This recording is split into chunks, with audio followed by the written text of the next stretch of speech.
Gambia's authoritarian ruler Yahya Jammeh is under pressure to step down.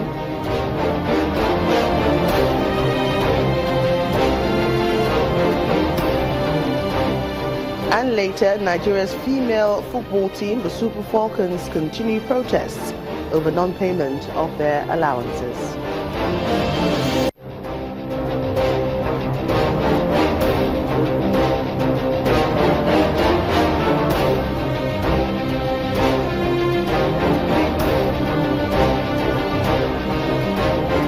Welcome to the program. I'm Jammeh Rogers. It's Eid al-Maulud, and Muslims all over the world are observing the birthday of Prophet Muhammad, the 12th day of Rabi al-Awwal, the third month in the Islamic calendar, where Muhammad is believed to be the last prophet.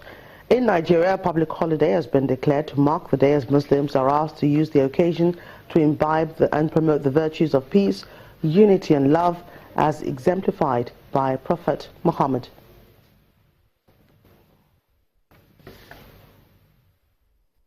Well, Nigeria's President Muhammadu Buhari has conveyed a goodwill message to Nigerians on the occasion of Eid al-Maulud, describing it as a period of celebration and deep reflection.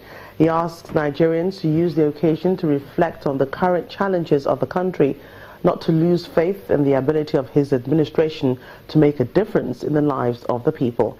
He says, quote, "The reality of the temporary challenges should not undermine our hope, reverse our collective will to succeed, or divide us. Rather, it should remind us of why we need to stay together, fight together, and succeed together.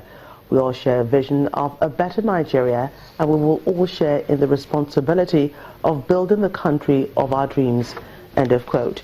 He also mentions the 2017 budget proposals, which he will lay before the National Assembly on Wednesday, to contain measures that will improve the economy. Elsewhere now, the Gambia's authoritarian president Yahya Jammeh is under pressure to step down after 22 years of ruling the Gambian nation with a population of 1.8 million people. President-elect Adama Barrow says he believes that President Jammeh needs to step down for the good of the nation. Also, the president of West Africa's regional bloc, Marcel Alain de Souza, says that the Gambia could be plunged into violence by the president's decision to reject election results, calling it shameful. And thereby annulling the elections. Gambia's President Yahya Jammeh has been accused of behaving like a dictator and not giving way to democracy by challenging the election result. Jammeh lost the election to opposition candidate Adama Barrow, which was announced by the Election Commission last week and followed by his rapid concession. His loss to opposition candidate Adama Barrow, announced by the Elections Commission last week and followed by his rapid concession, had sparked hope for change in the tiny West African nation following 22 years of Jammeh's authoritarian rule. We said king, let's king and got another hand, so that developed the country. We said thank you to him because he ruled us for 22 years. He did good, he did bad. It's no problem.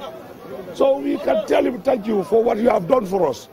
So we should still keep him happy so that this country is belong to all of us. We should not see the tribe. We don't want to see tribe. It's not nice. So we want to congratulate him for his wonderful job and go home and stay. In a statement broadcast on state television late on Saturday, the Alliance for Patriotic Reorientation and Construction said it was preparing a legal challenge to the result. Head of the People's Progressive Party, Omar Jallow, which backed Barrow in the election, said Jammeh's actions were nothing more than a coup. Jammeh is typically behaving like a dictator who doesn't want to relinquish power through a peaceful and democratic process.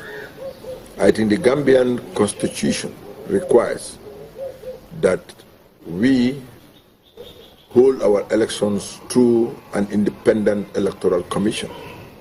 And we are fortunate that this independent electoral commission, some of the members, were members of this commission appointed by Yahya Jammeh for the last 15 years.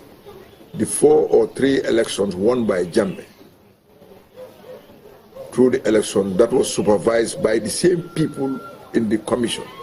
Meanwhile, many Gambians were cheering President-elect Adama Barrow in the capital Banjul the day after President Yahya Jammeh said he no longer recognized the election results. Jammeh's belated objections to the poll results followed a correction by the Elections Commission this week, which reduced Barrow's margin of victory to fewer than 20,000 votes. International criticism of Jammeh came in fast. Following the United Nations and Senegal, the African Union on Saturday weighed in, calling Jammeh's statement null and void.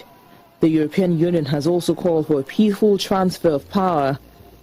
The United Nations and African Union has also piled pressure on Jammeh to step aside.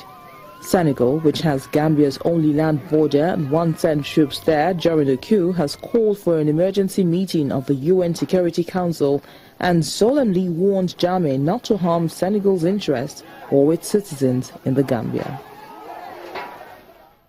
Ghana's President-elect Nana-Akufo-Addo says a special prosecutor's office will be set up to fight corruption, as he did not want to be seen as carrying out a witch hunt against his opponents.